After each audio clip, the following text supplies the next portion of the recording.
Muy buenas noches. Me llamo Lorenis López, soy estudiante de la Universidad San Marcos. Hoy, 4 de octubre, le voy a explicar a ustedes televidentes el tema en que el profesor nos tocó, ya que estoy llevando legislación mercantil. A veces nosotros como ciudadanos de este país estamos muy alejados de los conceptos en que vivimos, como para empezar, la sociedad. A veces tenemos varios conceptos, pero no sabemos cuál es el verdadero. Entonces, para ustedes, ¿qué significa la sociedad?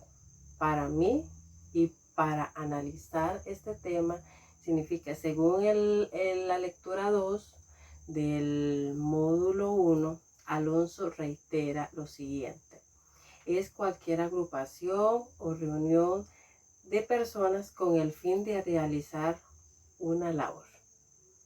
Pero, ¿cuáles son los elementos? Bueno, existen 4 elementos. El primero es la pluralidad de sujetos. ¿Qué significa eso? ¿Con qué se come? ¿Con qué conlleva? Entonces, para lo tico, está conformado por 2 o más personas físicas o jurídicas, llamados socios. Bueno, ahí ya vamos entendiendo. El segundo elemento, aporte de bienes y servicios.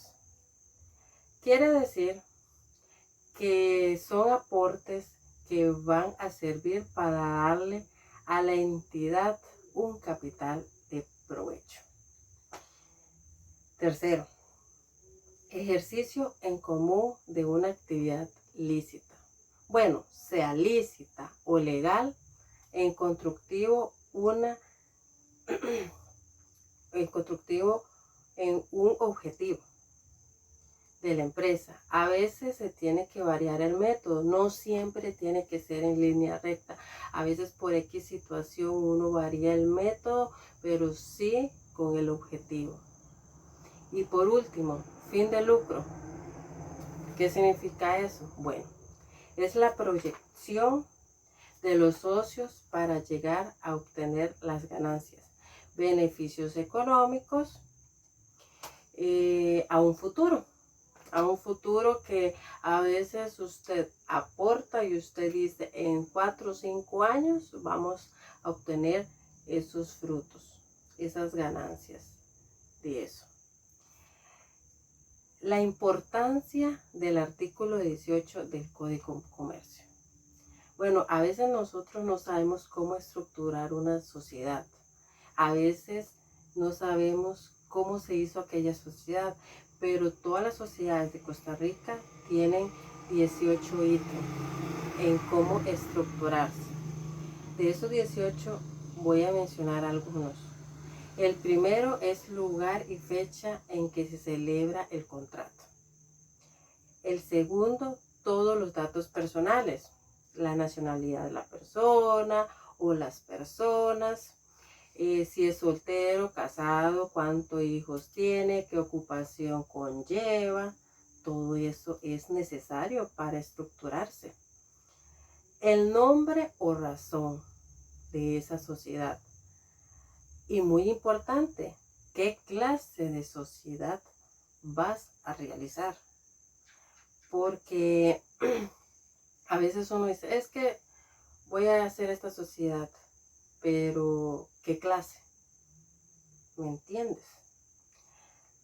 El objetivo. ¿Con qué objetivo usted realiza esa sociedad? Porque eso también es muy importante. Seguidamente, muchas personas están en el desconocimiento de cuántos tipos de sociedad hay en Costa Rica. De esas le voy a mencionar 3. Lo que significa y las características. Empecemos por la más popular de nuestro país, la sociedad anónima. ¿Y por qué es la más popular? Bueno, las características lo conllevan todo. La primera, la división del capital en acciones. Se encuentra dividido en cuotas o partes accesibles. ¿Qué quiere decir eso? Bueno, mi primo y mi vecino y yo vamos a estructurar una sociedad anónima. Usted tiene 10 millones, yo también y aquel también. Bueno, ya hicimos una sociedad porque las cuotas están por iguales. Seguidamente, la tercera característica es el carácter impersonal. ¿Pero qué significa eso? No importa el socio o actividad personal, sino lo importante es el capital o el aporte que usted realiza a esa sociedad. Y por último, la participación en la sociedad proporcional al aporte del capital. Esas son 3 características de las muchas que tiene la sociedad anónima. Seguidamente vamos a explicar la sociedad en nombre colectivo. Esa sociedad casi no es muy familiarizada con nosotros, pero sí existe. Entonces, se crea con el nombre de alguna persona o todos los socios. Además, está bajo una razón social. Pero, ¿cuáles son sus características? Bueno, la primera, no se exige un capital social. O sea, no hay una cuota. La segunda, en las ganancias se participan los socios. Solamente los socios. Y por último, los aportes sería por dinero, bienes o trabajo. En la sociedad anónima dijimos que eran por cuotas. Mi primo, mi vecino y yo, bueno, yo aporto el carro, el vecino el terreno y mi primo el dinero. Entonces ya conformamos esa sociedad en nombre colectivo, porque los 3 aportamos de diferente forma. Seguidamente seguimos con la sociedad en comandita.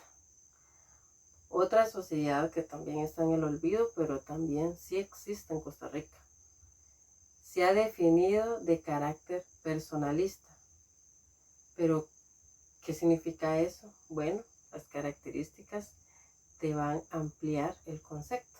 La primera, no requiere capital mínimo social.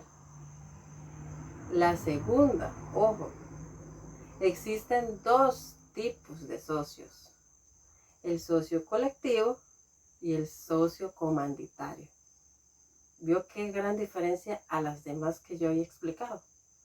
Y por último, la tercera característica es las facultades, los derechos, los deberes recaen en los socios comanditarios exclusivamente.